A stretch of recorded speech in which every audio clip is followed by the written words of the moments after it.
ورضیت لکم الاسلام دینا۔ آج جو مجھے موضوع دیا گیا ہے اس کا عنوان ہے مسلک اہل حدیث۔ مسلک اہل حدیث قرآن اور حدیث کی اطاعت کرنا، قرآن اور حدیث پر عمل کرنے کا نام مسلک اہل حدیث۔ تو اسی سلسلے میں نے سورہ نور کی 2 آیات اور ایک دوسری آیت سورہ مائدہ کی اس کا ایک حصہ میں نے اپنے سامنے تلاوت کیا ہے۔ اللہ تبارک و تعالی حق بیان کرنے کی اور اس پر عمل کرنے کی توفیق عطا فرمائے۔ یہ جو میں نے کہا کہ مسلک اہل حدیث قرآن اور حدیث کا نام ہے، اس کا یہ مطلب قطع نہیں ہے کہ ایک مسلک اہل حدیث میں اجماع جو ہے وہ حجت نہیں ہے، اجماع کا انکار کیا جائے یا اجتہاد جائز نہیں۔ جب قرآن اور حدیث سے اجماع مسلمانوں کا اکٹھا ہو جانا کسی کام پر، اس کا حجت ہونا ثابت ہے، تو قرآن اور حدیث کے ماننے میں اجماع کا ماننا خود بخود آ گیا۔ اجماعی مسائل جو ہیں وہ 2 قسم کے، ایک تو وہ مسئلے جو قرآن اور حدیث میں موجود ہیں اور ان مسئلوں پر مسلمانوں کا اجماع ہے۔ مثال کے طور پر 5 نمازیں فرض ہیں۔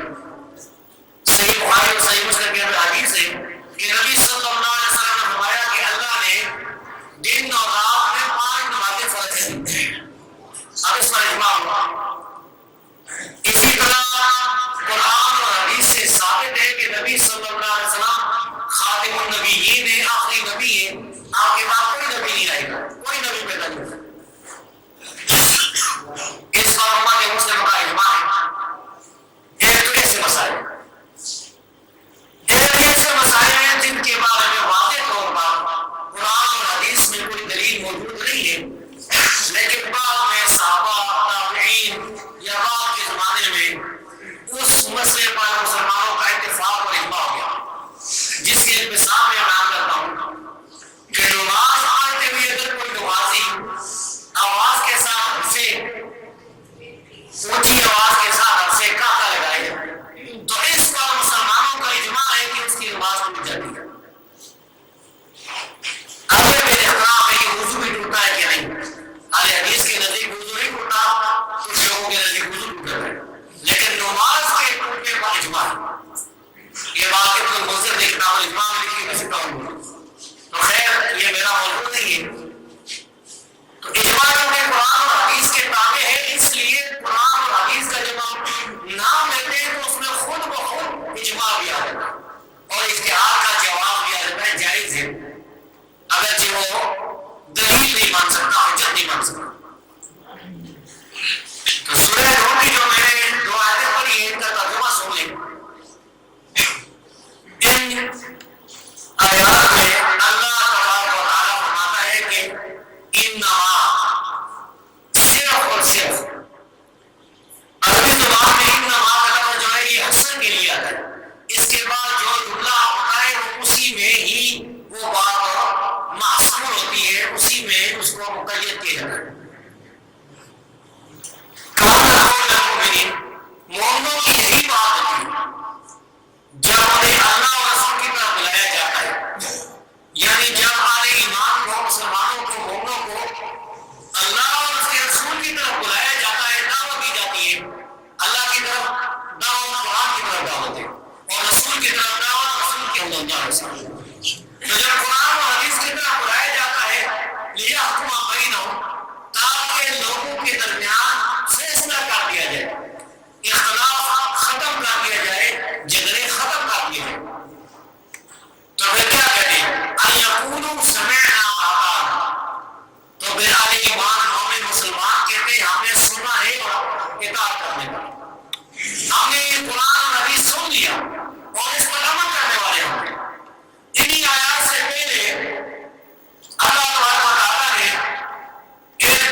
میں بیماری ہے یا یہ شک و شبہ میں مبتلا ہے؟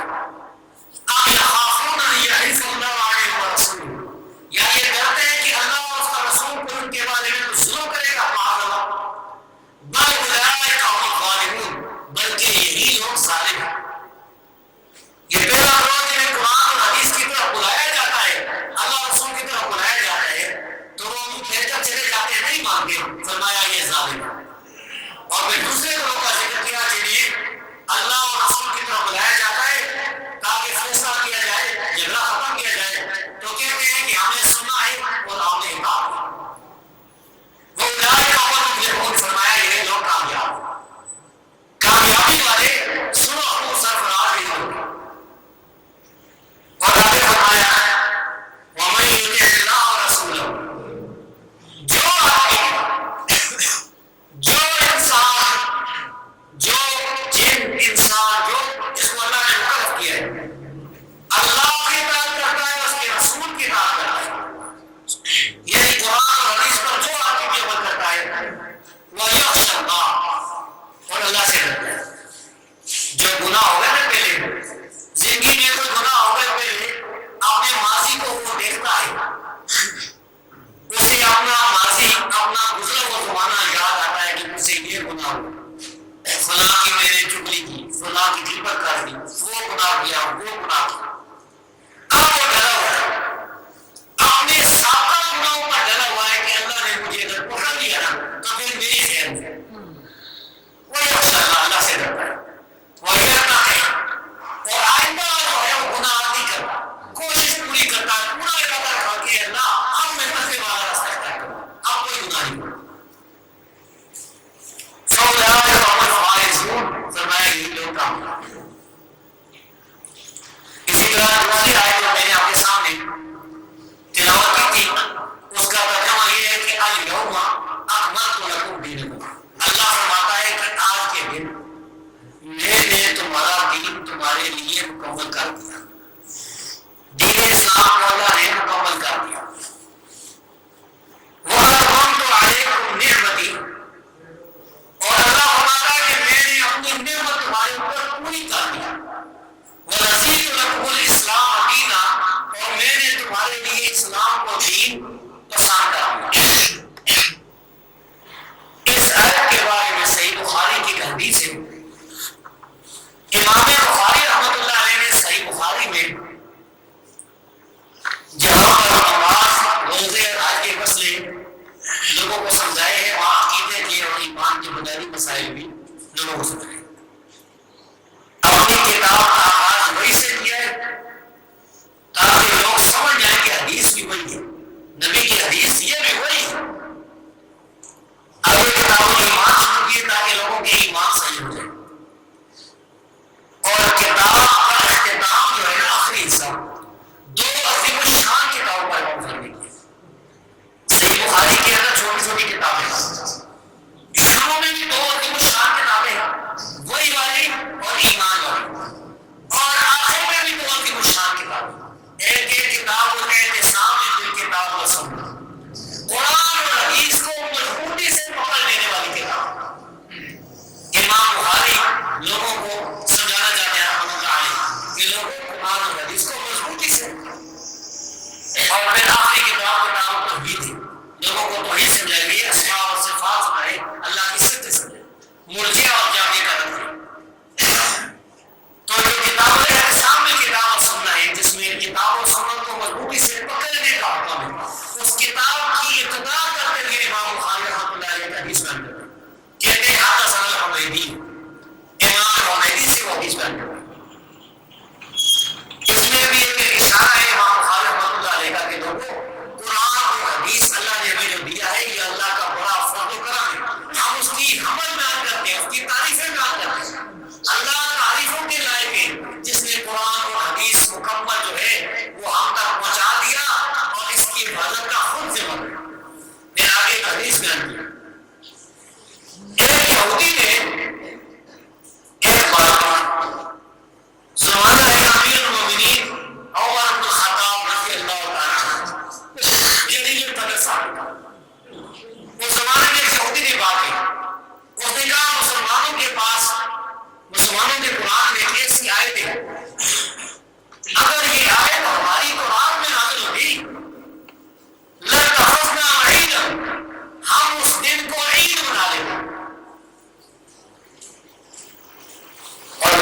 سیوطی نے یہ آیت ذکر کی اليوم اکملت لکم دینکم واتممت علیکم نعمتی ورضیت لکم الاسلام دینا۔ یعنی اللہ نے فرمایا کہ میں نے دین مکمل کر دیا، اب دین مکمل ہو گیا، اب اس کا مطلب یہ ہوا کہ اب جو ہے قیامت تک یہ دین رہے گا، اب کوئی نبی یا رسول نہیں پیدا ہوگا، نہیں آئے گا۔ لیکن وہ سابقہ انبیاء میں سے، بنی اسرائیل کے انبیاء میں سے، جن کے بارے میں صحیح بخاری میں آتا ہے کہ جب آئیں گے اب معقوم بکتاب ربکم و سنت نبیکم، تو تمہارے امام بنے گے قرآن اللہ کی کتاب کے ساتھ اور نبی کی سنت کے ساتھ۔ کتاب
نبی کریم صلی اللہ علیہ وسلم کی دوسری روایت ہے جو سنن ابی داؤد کے اندر صحیح سند کے ساتھ ہے. ایک دفعہ آپ صلی اللہ علیہ وسلم نماز پڑھا رہے ہیں اور آپ کے پیچھے صحابہ کرام نماز پڑھ رہے تھے. اس زمانے میں مسجد نبی کچی تھی, کھجور کی ٹہنی پر پیچھے مٹی. بعض باتوں میں آتا ہے کہ بعض اوقات جب بارش ہوتی تھی تو چھت چپکتی تھی اور جب نمازی آتے تھے نا نماز پڑھنے کے لیے تو بعض اوقات ماتھے کو کیچڑ لگ جاتی تھی نائب جماعت. اس مسجد میں نبی صلی اللہ علیہ وسلم نماز پڑھا رہے ہیں, صحابہ کرام اور آپ نے جوتیاں پہنی ہوئی, جوتوں کے ساتھ نماز پڑھا. کچی جگہ ہو, جوتیاں باہر ہو, نماز جائز ہے. اس قسم کی جو دریا ہے یہاں پر ننگے پاؤں پر نیچے فتنہ نہیں کھانا کیونکہ دونوں طریقے نبی صلی اللہ علیہ وسلم سے ثابت ہیں. جوتوں کے بغیر بھی نماز پڑھنی ثابت ہے, جوتوں کے ساتھ. جوتے ان کا پاک ہونا چاہیے. نبی صلی اللہ علیہ وسلم جوتوں کے ساتھ نماز پڑھا اور جوتوں کے ساتھ آتے ہوئے راستے میں کہیں سے کوئی لگ گئی, گوبر لگ گیا, کوئی گندگی لگ گئی, ایسی چیز لگ گئی, نجاست آ گئی. آپ نماز میں ہیں کہ جبریل امین علیہ السلام آپ کے پاس آتے ہیں اور آپ کو فرماتے ہیں کہ اے نبی کریم صلی اللہ علیہ وسلم آپ کی جوتوں کے ساتھ نجاست آ گئی. آپ صلی اللہ علیہ وسلم نے نماز میں فوراً جوتے اتار دیے. اب نجاست کے ساتھ نماز نہیں پڑھی جاتی. نماز کے لیے تو پاک ہونا ضروری ہے, جگہ کا, کپڑوں کا, جسم کا پاک ہونا ضروری. آپ نے جوتے اتار دیا. اچھا, اس سے یہ مسئلہ بھی ثابت ہوتا ہے, ممکن ہمارے کچھ بھائی ناراض ہوتے ہیں. ناراض ہونے سے ایک بڑا مسئلہ یہ ثابت ہوتا ہے کہ نبی صلی اللہ علیہ وسلم عالم الغیب نہیں تھے. عالم الغیب سے اللہ, یہ اللہ کی صفت ہے, یہ اللہ کی صفت خاصہ ہے عالم الغیب. کیونکہ اگر آپ عالم الغیب ہوتے تو آپ تو پھر بتوں کے ساتھ نماز نہیں پڑھتے, پہلے ہی اتار دیتے. آپ تو یہ سمجھتے تھے کہ میرے جوتے پاک. تو یہ مسئلہ سمجھ لینا چاہیے کہ یہ بنیادی مسئلہ ہے جس میں ہمارے پاس بھائی جو ہے غلط فہمی کا شکار. تو پھر نبی کریم صلی اللہ علیہ وسلم نے جب جوتے اتارے ہیں, سنن ابی داؤد کے اندر آتا ہے کہ صحابہ کرام فخلعوا نعالهم, سب صحابہ کرام نے اپنے جوتے اتار دیے. یہ ہے اللہ اور رسول کی اطاعت کرنے والے. یہ ہے وہ جذبہ جو ہم سے قرآن چاہتے ہیں, جو اللہ سے چاہتے ہیں. صحابہ کرام نبی صلی اللہ علیہ وسلم سے اس طرح محبت کرتے تھے کہ آپ کیا جو کام کرتے ہیں وہ اسی طرح وہ کام کرنے کو چاہتے. آپ نے نماز کے بعد ان سے پوچھا کہ تم نے کیوں جوتے اتارے؟ انہوں نے صحابہ نے بتایا کہ آپ نے اتارے تو آپ نے اتارے. لمبی حدیث ہے, اس میں ایک مسئلہ اور. تو اس سے استدلال یہ ہے کہ جو مسلمان ہے, مومن ہے, صحیح العقیدہ ہے, اللہ کو راضی کرنا چاہتا ہے, جنت جانا چاہتا ہے, اس کے اوپر یہ لازمی ہے, یہ ضروری ہے کہ وہ نبی صلی اللہ علیہ وسلم کے پیچھے چلے. یہ ہے وہ دعوت جس کو دعوت الحدیث کہتے ہیں, مسلک الحدیث کہتے ہیں. میرے بھائیوں یہی مسلک الحدیث. اس کے علاوہ کوئی جو ہے دعوت مسلک الحدیث نہیں. اللہ کے مقابلے میں کوئی بات بھی ہو, کسی کی بات ہو, اسے کبھی تسلیم نہیں کیا جا سکتا. سیدنا علی رضی اللہ تعالیٰ عنہ کا ایک مشہور قول امام بخاری صحیح بخاری میں لائے ہیں. فرماتے ہیں کہ لم اکن لعدا قول رسول اللہ صلی اللہ علیہ وسلم لقول احد من الناس. میں رسول اللہ صلی اللہ علیہ وسلم کی بات کو دنیا کے کسی آدمی کے کہنے پر نہیں چھوڑ سکتا. ساری دنیا کے لوگ ایک پر ہو جائیں, نبی صلی اللہ علیہ وسلم کی بات اگر آ جائے تو پھر اسے نہیں چھوڑا جا سکتا. سیدنا امیر المومنین علی رضی اللہ عنہ یہی سارے صحابہ ہیں. سیدنا عبداللہ بن عمر رضی اللہ تعالیٰ عنہ کی ایک روایت مجھے یاد آ گئی. کسی آدمی نے پوچھا, یہ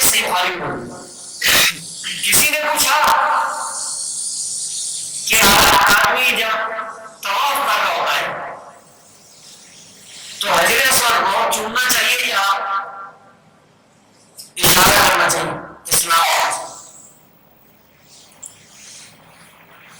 تو انہوں نے فرمایا رأيت رسول الله صلى الله عليه وسلم يقبله ويستلمه.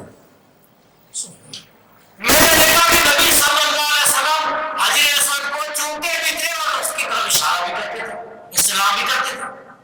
اسلام کے دو معنی ہوتے ہیں, آپ نے کہا بھی اور اشارہ کرتے, یہ دونوں استلام. وہ نبی کہنے لگا ارائیتا ان مزدہمتا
یہ دو ایسے انسان ہیں جو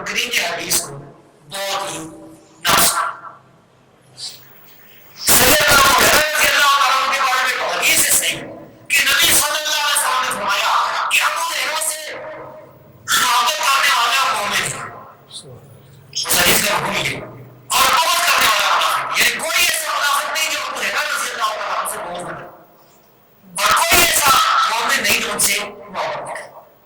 انہوں نے دعا کی تھی کہ یا اللہ مجھے محبوب کا محبوب بنا دے۔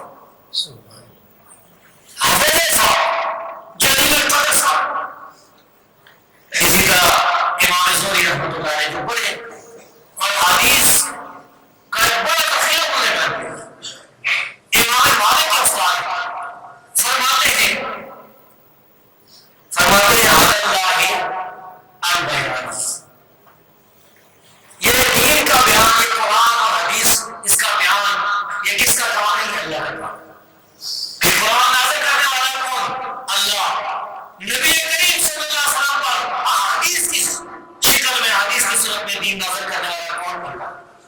اللہ یا بیان، یہ بیان اللہ کا۔ وعلی رسول البلاغ، یہ قرآن اور حدیث میں لوگوں تک پہنچانا یہ کس کا کام ہے؟ یہ رسول کا کام۔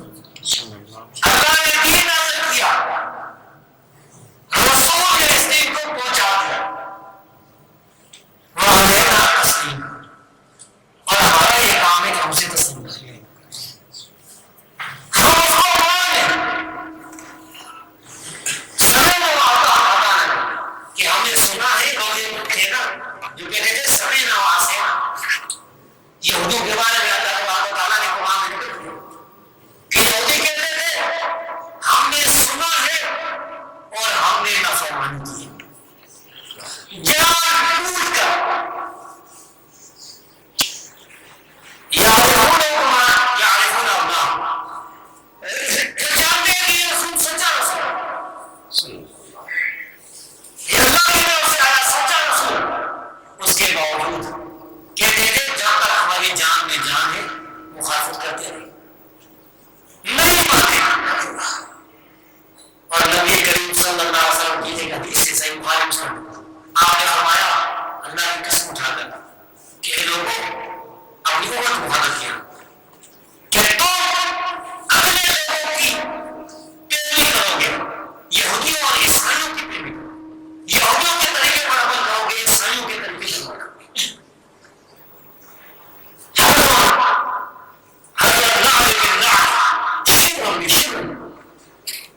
ان کے قدم پر قدم، ان کے پیچھے اس طرح چلو کہ بالکل ان کے قدم پر قدم رکھو۔ فرمایا اگر کسی سوراخ میں داخل ہوئے تو بھی سوراخ میں نہ ہوگا۔ اب یہودی اپنے نبیوں کا انکار کرتے، لیکن کتنا وہ عظیم شان دن تھا، مجھے یاد آ گیا اس زمین پر ایک ایسا دن گزرا ہے جب اسلام اور کفر کا مقابلہ ہوا، اللہ اور اللہ کے مقابلے میں شیطان کا مقابلہ ہوا۔ یہ ہزاروں سال پہلے زمین پر ایک مقابلہ ہوا تھا۔ فرعون اپنی فوجوں کے ساتھ اس میدان میں کھڑا تھا، جادوگر اس کے موجود ہیں فرعون کے،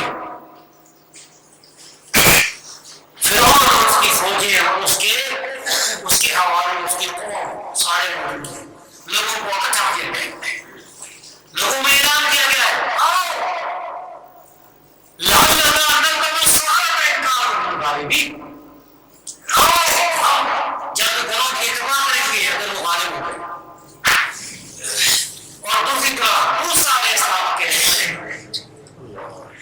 اللہ کے جلیل القدر پیغمبر کھڑے ہیں، اسلام اور کفر کا مقابلہ ہے کھلے میدان میں۔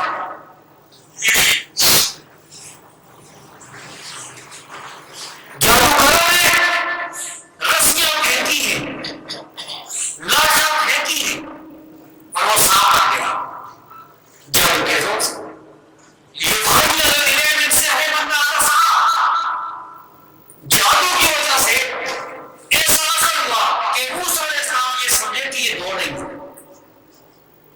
فَأَوْجَسَ فِي نَفْسِهِ خِیفَةَ مُوسیٰ، موسیٰ علیہ السلام ڈر گیا، اللہ نے فرمایا لا تخف ڈر نہیں، یہ تیرے ہاتھ میں جو لاٹھی ہے پھینک دے۔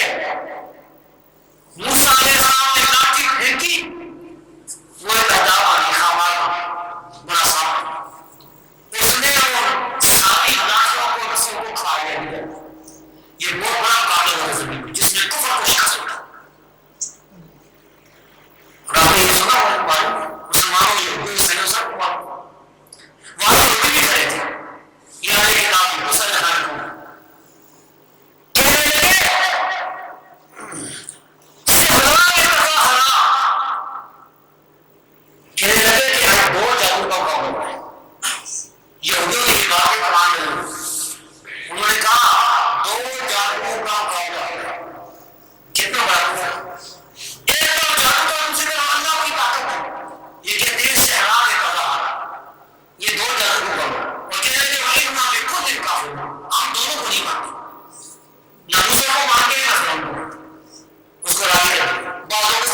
ہم نے سنا ہے کہ سنتے ہیں